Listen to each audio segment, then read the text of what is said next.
Welcome to Charles Travels. I'm your host, Charles.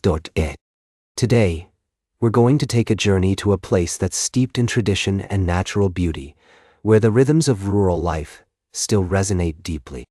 We're headed to Kirishima, Japan, to explore the captivating story of Sanada no Osada, a sacred site that embodies the essence of Japanese culture and its profound connection with rice.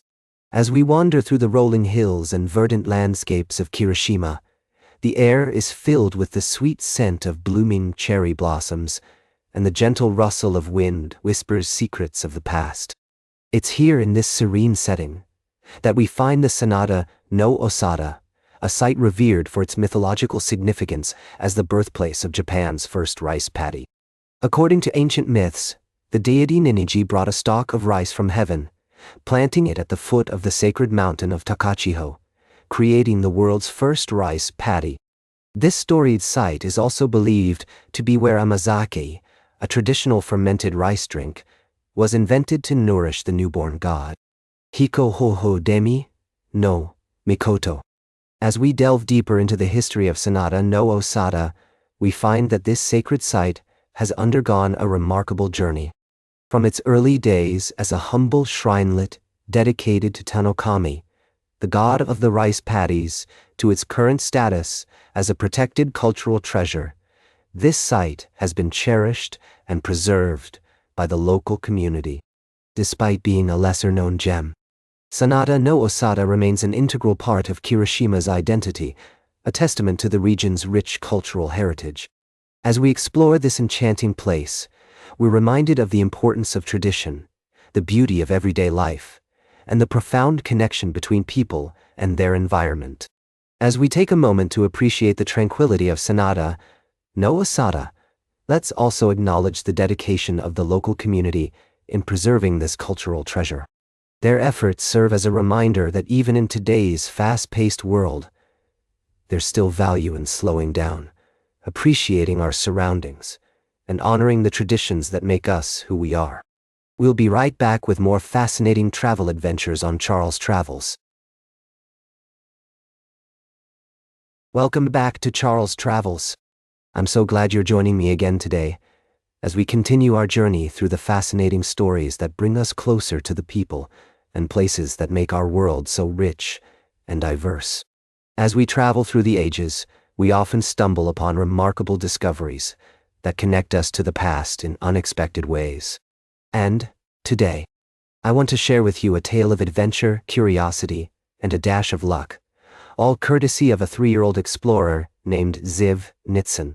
In the rolling hills of central Israel, where the ancient battle between David and Goliath is said to have taken place, Ziv wandered through the archaeological site of Tel Azekah, her eyes scanning the ground for treasures. And then, she spotted it. A small, unassuming stone that would turn out to be an extraordinary find. As Ziv's sister Omer recounted, when they cleaned off the sand and dust, they realized they had stumbled upon something truly special. The stone was in fact an ancient Egyptian scarab amulet, potentially dating back an astonishing 3,800 years. Now, you might wonder what makes this little beetle-shaped seal so significant. Well, my friends, scarabs like this one were more than just decorative trinkets. They often served as seals, conferring status, power, or even spiritual significance to their owners. They might bear inscriptions, symbols, or messages that offer a glimpse into the lives and beliefs of ancient civilizations. As Daphna Ben-Tor, an Egyptologist, explained, scarabs were used in various contexts, in graves, public buildings, and private homes, and sometimes featured intricate carvings that reflected the owner's social standing or spiritual affiliations. The fact that this particular scarab was discovered at Tel Azekah, a site steeped in biblical history, only adds to its allure. As we marvel at Ziv's incredible discovery, we're reminded of the power of curiosity and the importance of preserving our cultural heritage. This little scarab, now in the care of the Israeli Antiquities Authority, will undoubtedly help scholars and enthusiasts alike better understand the complexities of ancient Egyptian culture and its connections to the region. As we take a moment to appreciate the wonders of the past, let's also celebrate the sense of adventure that drives us to explore, discover, and learn. Whether we're 3 years old or 93, there's always something new to uncover. And it's this spirit of curiosity that makes life so rich and rewarding. Stay tuned for our final story of the day, right here on Charles Travels, as we continue to wander through the fascinating landscapes of human experience, exploring the people, places, and traditions that make our world such a vibrant tapestry. Welcome back to Charles Travels, folks. As we wrap up today's journey across the country, I wanted to take a moment to talk about something that's been weighing heavily on my mind. You know, as travelers, we often think about the places we visit, the people we meet, and the experiences we have along the way.